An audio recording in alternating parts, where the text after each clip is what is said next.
Balancing a fan impeller is not randomly adding weight until the machine looks calmer. It is a controlled loop: diagnose, measure, reveal the rotor's influence, correct, and verify. Skip one step and a quieter test run can still hide the wrong fault or the wrong correction. First, prove the vibration is actually unbalance. Look for a speed synchronous, 1x component with repeatable phase under stable conditions. Then rule out contamination, mechanical runout, a bent or damaged impeller, looseness, rubbing, bearing condition, misalignment and structural resonance. Balancing cannot repair those faults. If the baseline is not repeatable, stop and find out why before adding any mass. Close the rotating machine safety gate. Use a balancing machine, fixture and speed range rated for the rotor. Keep guards and interlocks in place and establish the required exclusion zone. Trial and correction masses can become projectiles. Stop the machine, wait for zero speed, isolate it against unintended startup, and follow the approved procedure before touching the impeller or changing mass. Never reach through a guard or adjust a coasting rotor. Now freeze the as-balanced configuration. Clean the impeller. Install the final hub, fasteners, key or adapter state required by the balance specification. Record rotor identity, mass, direction, fixture, balance speed, correction radii, available planes, and acceptance target. Hardware changed after balancing can change the balance result. Choose one plane or two plane balancing from the rotor geometry, available correction planes and specified procedure. A narrow rotor dominated by static unbalance may be corrected in one plane.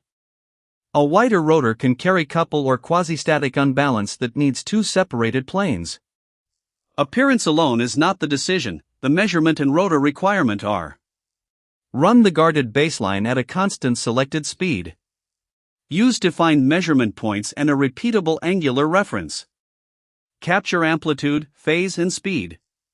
The real Longwell balance station footage in this video shows process context. Visible instrument values apply only to that test and are not universal limits.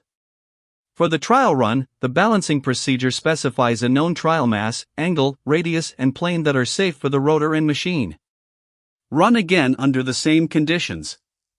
The change from the baseline vector to the trial vector is the influence. It tells the system how this rotor responds to a known mass. Remove or retain the trial mass exactly as the procedure requires before applying correction. The correction map must include mass, angular position, radius, and correction plane. The same mass at a different radius creates a different correction effect. Add or remove material only in approved zones and only with an approved attachment or removal method. Protect impeller strength, clearance, and corrosion resistance. Do not improvise holes, welds, or loose clips. Make the correction, restore the guard, and run again. Use the same fixture, measurement setup, and speed. Verify stable phase and the residual unbalance against the agreed rotor or fan requirement. Every correction needs another measurement. A display value that simply became smaller is not an acceptance criterion. Then check the assembled fan. Rotor residual unbalance and installed fan vibration are related, but they are not the same measurement. Shaft and coupling condition, bearings, alignment, base stiffness, fasteners, airflow interaction, rubbing and system resonance can reintroduce or amplify vibration. Prove both the rotor balance result and the assembled operating condition. Finish with a traceable record, rotor ID, before vector, trial data, correction map, after vector, fixture, speed, and acceptance basis. That record turns balancing from craftsmanship that disappears into a repeatable quality process. Need a balancing plan before the next production run?